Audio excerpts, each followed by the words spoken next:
This is SMDC. Welcome to another special edition of the High Ground podcast from U.S. Army Space and Missile Defense Command. I'm Ronald Bailey. Today's episode is a hybrid cool job segment and a celebration of the U.S. Army Chaplain Corps' 246th birthday later this month on July 29. Today in the studio here at Redstone Arsenal, I'm joined by U.S. Army Space and Missile Defense Command's Command Chaplain, Colonel Mark Frederick. Chaplain Frederick, thanks for being with us.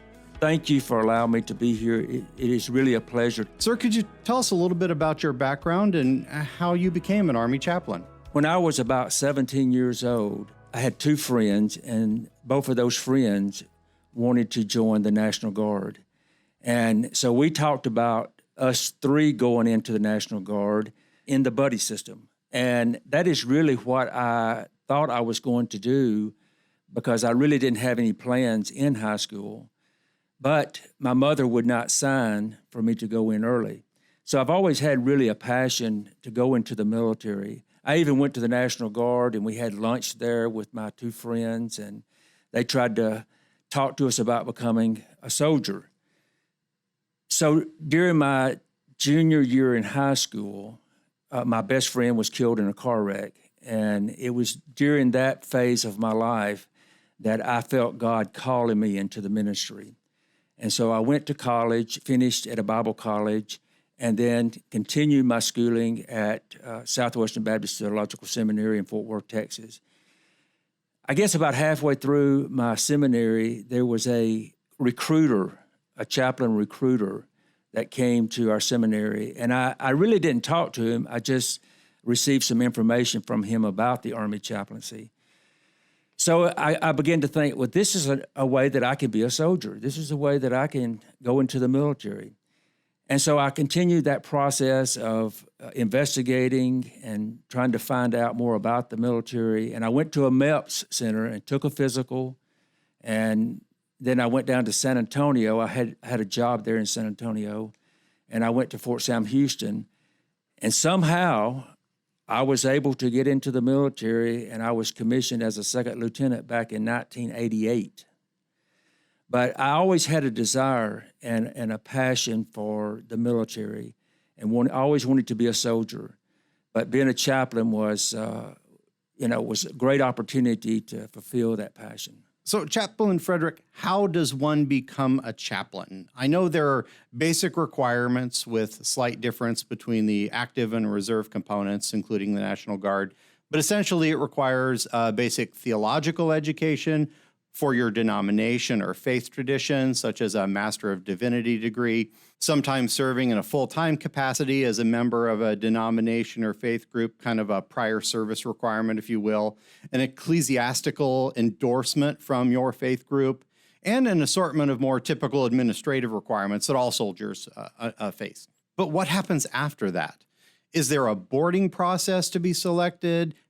Do you become a candidate first and then are only recognized after passing some sort of an AIT or qualification course? In 1988, I was commissioned as an officer in the United States Army as a second lieutenant.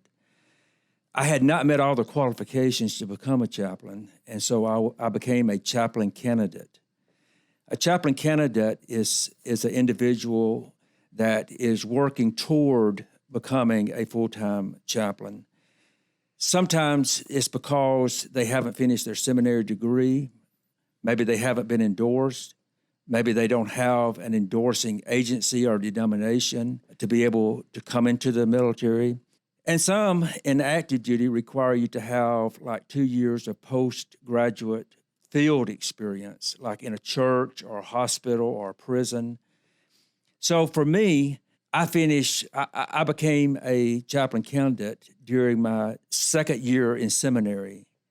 And after I finished seminary, I went to the basic course at Fort Monmouth, New Jersey, the basic course for chaplains, and finished that. I wasn't ordained until later when I became a pastor of a church. So even while I was a chaplain candidate in the Individual Ready Reserve, the IRR, I pastored a church and fulfilled all my required experience after graduation. I did join the Alabama National Guard as a first lieutenant chaplain. And when I did join the National Guard, I was a full-fledged chaplain. As a chaplain candidate, you have the opportunity to look at the Army, and the Army has a chance to look at you to see if you meet the requirements of becoming a chaplain. And as a chaplain candidate, I went to Fort Leavenworth, Kansas. I worked in the federal prison. I went to Fort Leonard Wood, Missouri. I went to Fort Hood, Texas, and did my reserve time as a chaplain candidate. And you work under the supervision of a senior chaplain there. You can't wear the cross or the tablet or any emblem that describes a chaplain. But anyway, so I did the chaplain candidate program, and then I finished my seminary. I was endorsed by the Southern Baptist Convention as a Southern Baptist chaplain, and I was ordained as a minister. These are some of the requirements that are required to become a full-time chaplain. You have to have a Master of Divinity or its equivalent, and some get a Master in Counseling and other degrees that allows him to become a chaplain. Then you have to also be endorsed by your denomination. And there are hundreds of denominations and endorsing agencies, and they all have their own individual requirements. So once I met the requirements of my denomination, then they interceded for me and gave me an opportunity to serve as chaplain in the National Guard. And while I was in the National Guard, I always wanted to go active duty in the Army as a chaplain, but at that time, they had a drawdown after the first Gulf War, and they were not bringing in new chaplains. And at that time, they had certain numbers or quotas that they wanted to fill from various denominations like Catholic, Jewish, Muslim. And for being a Baptist, we were kind of a dime a dozen. So it was hard to go active duty at that time. But then my endorsing agency called me up and said, hey, we have some slots that are available if you're interested in going active duty. I'd been pastoring a church for 5 years, and the church was growing, but I knew that God wanted me to be in the military as an active duty chaplain, and I did not hesitate at all when he asked me. And so that was like in 1996, and then in 1997, early 1997, I went active duty in the Army as a chaplain. For the Reserve and National Guard, it's a little bit different. You don't have to have the postgraduate field experience to become a Reserve chaplain or National Guard chaplain. And they also you can be up to 47 years of age. The process of becoming an active duty chaplain also depends upon your endorsing agency to see if you are spiritually and mentally fit to serve as an Army chaplain. And that's a very important aspect of becoming a chaplain, because I have been in positions of leadership, and the chaplain did not have the experience or the knowledge that I would assume a new chaplain would have. And so it's very important for endorsing agencies to screen them. Also, before a person can come on active duty as a chaplain, they have to be interviewed by an 06 chaplain, a colonel. And I've done that several times, and they have to show or prove to me that they have the qualifications of becoming an Army chaplain, as being a team player, as being a spiritual leader. There's also that physical aspect that the Army requires of all soldiers. And a chaplain needs to be able to meet the height, weight table, and to be able to do the physical fitness. And that's very important too. And when they go to the MEPS, of course, they are examined, but then they go to a unit or someplace to do their PT test, their physical training test. They have to pass that just like any soldier. Now, Chaplain, there's another key element to the Army Chaplain Corps, I think, demonstrating that ministry is a team effort. I'm referring to soldiers who hold the Religious Affairs Specialist, MOS, Military Occupational Specialty. What role do they play in supporting chaplains? And what are some of their duties and responsibilities? The team effort is key and vital to successful chaplain career. Normally, they are assigned a chaplain assistant, as it was once said, but now they're called a religious affairs specialist or religious affairs NCO. That individual doesn't have to have any religious background. They can actually have no religious background or any religious belief to serve as a religious affairs specialist.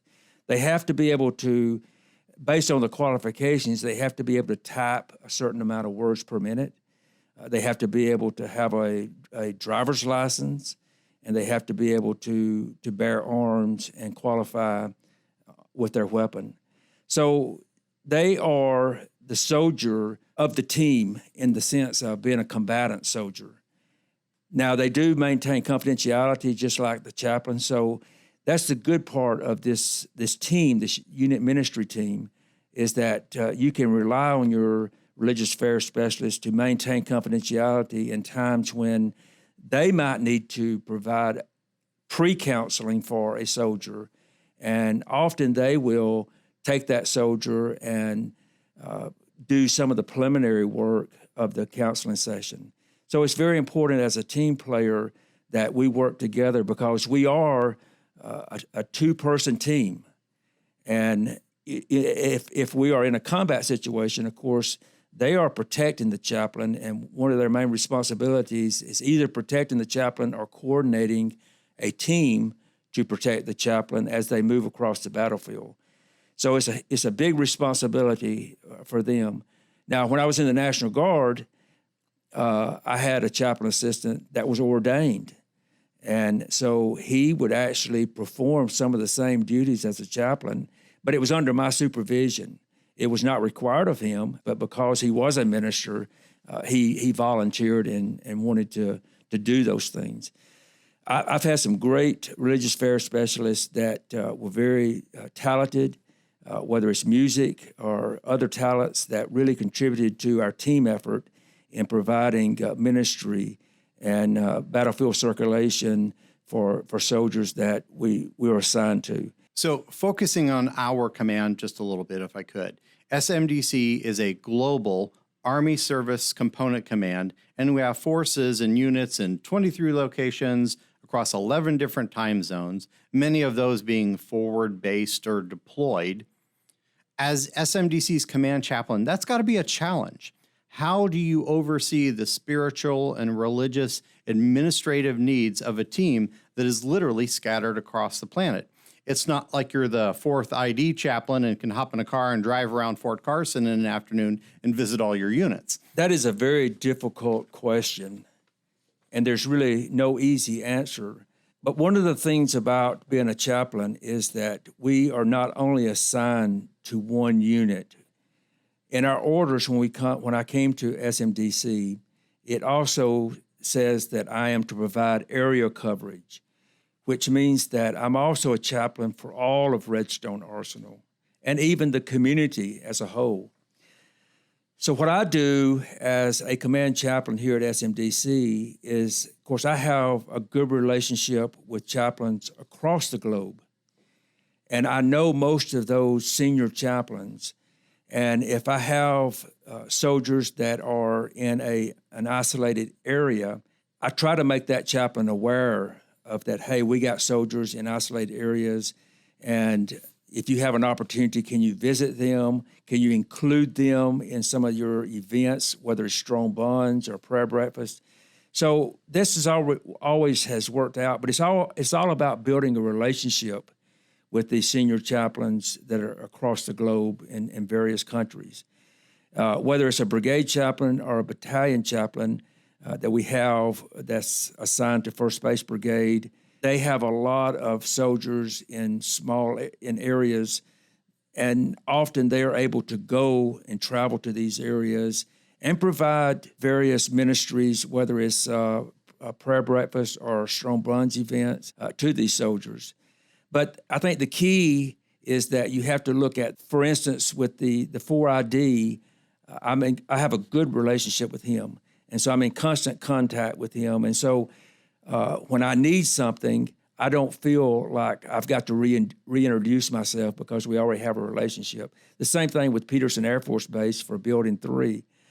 Every time I go to Peterson Air Force Base, I spend some time at the chapel talking to the Air Force chaplains and building that relationship, because I know that one day they may need me or I might need them to step in and to help me out. And so it's an area coverage plan.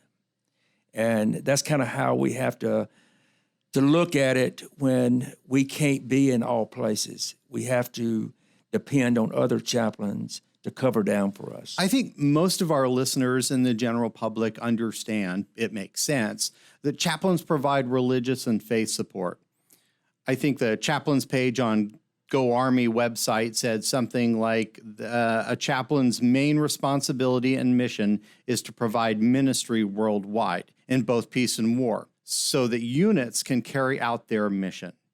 Okay, yes, but it's broader in scope than just religious support, isn't it? Yes, we provide a lot of support for the soldiers here at SMDC as well as Redstone and the community as a whole. Many events, whether it's change of command, change of charter, change of responsibility, retirements, are often we are called as chaplains to provide an invocation, sometimes a benediction. So this is one area that we support our community and our soldiers and civilians, is doing those things that really are not religious services, but they are opportunities that to be with those people and provide our service to them. We do, like I do, suicide prevention training. The proponent of suicide is a G1. But I guess because the chaplains have, had the opportunity to provide suicide awareness training many times, we were called upon to do that. And I enjoy doing that because it gives me an opportunity to also be available to anyone that may have some difficulties and provide counseling to them. There's a lot of counseling that we do that is really non-religious. We do sometimes professional counseling, maybe a person, a civilian or soldiers having a difficulty in their job. We do family counseling often, whether it's marriage and family, or I've done children counseling, people that were not even assigned to the military. I've done counseling for them. So we do a lot of counseling for soldiers and civilians that really, they may not have a religious background, but I provide that listening ear. There's also some other events that we do, whether it's in coordination with BOSS or EO, some of the other agencies. We assist them and we participate with them. And it's just building a team of professionals within SMDC or other units to provide a holistic approach to caring for people and meeting their needs. So today there are a little less than 1,500 chaplains in the Army, and according to the Army, they represent 6 of the world's major religions, including Protestant, Catholic, Jewish, Muslim, Buddhist, and Hindu. I also read somewhere that the Department of Defense recognizes some 220 religious and faith options. Although a chaplain such as yourself only represent the faith that endorse them, chaplains work cooperatively to provide for the free exercise of all faiths and beliefs, even if they themselves don't identify with that system. How do you accomplish that? One of the main responsibilities of an Army chaplain is to ensure that all people, soldiers and civilians, are able to exercise their freedom of religion. And even though I cannot always perform the services for them, the key is that I help provide the service by maybe contacting another chaplain that maybe can, if it's counseling, can provide counseling for that soldier, or a religious service that they want to attend. They might be able to provide that and perform it. But the key is that even though there's a large numbers of different denominations, we look at every individual as a spiritual being. And we don't try to proselytize soldiers or civilians to join our individual denomination, but we try to make sure that they receive the spiritual nourishment that they're looking for. And so often what we do is that we look out into the community, because some of the services, some of the denominations, some of the religious needs that they have are not provided on a military installation. And so we often contact outside sources to help us to meet their spiritual need. And that's very important because we can't always perform that service for them. I can't be a Catholic priest. I can't be a rabbi. I am who I am, and I am endorsed by the Southern Baptist Convention. And because of that, I don't have to do anything that will compromise my own beliefs and my denomination. So that's unique in the fact that as a chaplain, we maintain our uniqueness. We maintain our denominational beliefs, but we also are pluralistic in the sense that we help. We have to come into the Army as a chaplain to have that pluralistic mindset, because we have to value and respect other religions and denominations and help them to find the spiritual needs that they have. But what if they're in a remote location and they don't have a chaplain available or a place to worship? How do you deal with that? Especially during this pandemic, when often people couldn't attend a particular physical location, church or synagogue or temple, I have been able to, especially with, like, for example, a Jewish individual, I contacted the senior Jewish rabbi in the United States Army, and he was able to send me information for that soldier to be able to connect online with a Jewish congregation. And this was very helpful, especially when they could not go to the synagogue. And that rabbi was very active online to assist his Jewish soldiers to meet their spiritual needs. Chaplain Frederick, a little more personal question this time. I think most soldiers and families know they can turn to a chaplain for guidance and support, religious or otherwise, especially in times of crisis. But where do you turn for help? Who is your sounding board when stressed or confused?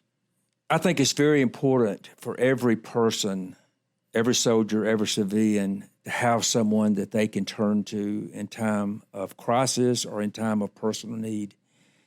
I've been asked this question several times: how do you take care of yourself? Where do you get the fuel to keep on keeping on when you're always helping someone else? And I think it's important that you build, as a chaplain, you surround yourself with other chaplains that you can call on, that you can discuss things with, and it's all in confidential. It's confidentiality that's important. And so you have your mentors. I have mentors that I have called on many times that are senior chaplains. Most are retired now, and I still contact them. So I have a great network, I think, of people. My wife is a good sounding board. I have friends that are not in the military, that are ministers, that are pastors that I can contact, that I've had a relationship with years and years, that have helped me maybe to talk things through and to be able to discuss either some of the personal crises that I've experienced. So it's always important for every person, I think, whether it's a chaplain or a civilian or a soldier, to have someone that they can turn to and to trust and to rely upon, that they will give sound advice. So, Chaplain Frederick, what is the most satisfying or rewarding part about being a chaplain? You know, what makes you want to get up each morning and serve as a soldier and chaplain? As we would ask for the monthly podcast segment, what makes being an Army chaplain a cool job? I believe the satisfying and rewarding part of being a chaplain is the fact that I can serve God and serve my country in this capacity. I can't imagine doing anything else, and I have been a chaplain for over 32 years now. And I've never regretted the decision to become an Army chaplain. For me, it is just rewarding to know that I can wear this uniform and represent our great country. but also I can represent my God that I love and loves me. What makes me get up in the morning is knowing that every individual is extremely important and valuable in itself. That, in my view, is that every person is created in the image of God. And because of that, every person is important. And you never know when you come to work who needs a listening ear to keep on keeping on. And how can I make their life better by sharing the love of God with them? Chaplain Frederick, I want to thank you so much for sitting down with us today here in the studio at Redstone Arsenal. Before I let you go, are there any sort of closing comments or thoughts you'd like to leave us with about the Chaplain Corps birthday, or anything else you think is important that maybe we haven't touched on today? The Chaplain Corps has a very long history that started in July the 29th, 1775. It's actually the second oldest corps in the Army. We've had over 7 Medal of Honor recipients that are chaplains. So the chaplains have stormed the beach of Normandy. They have been with the soldiers in many different combat situations, and many have lost their lives in serving our country. You can go back, to World War II, when the 4 chaplains were on the USAT Dorchester and were torpedoed by the German submarines. And these 4 chaplains, George Fox, Alexander Good, John Washington, and Clark Poling, all of different denominations, were on that ship. And because of the torpedo, the ship was sinking, and around 900 people were on that ship. And these 4 chaplains were willing to give up their own life vest to give to other individuals so that they could live. And these 4 chaplains died, for the sake of those that were with them.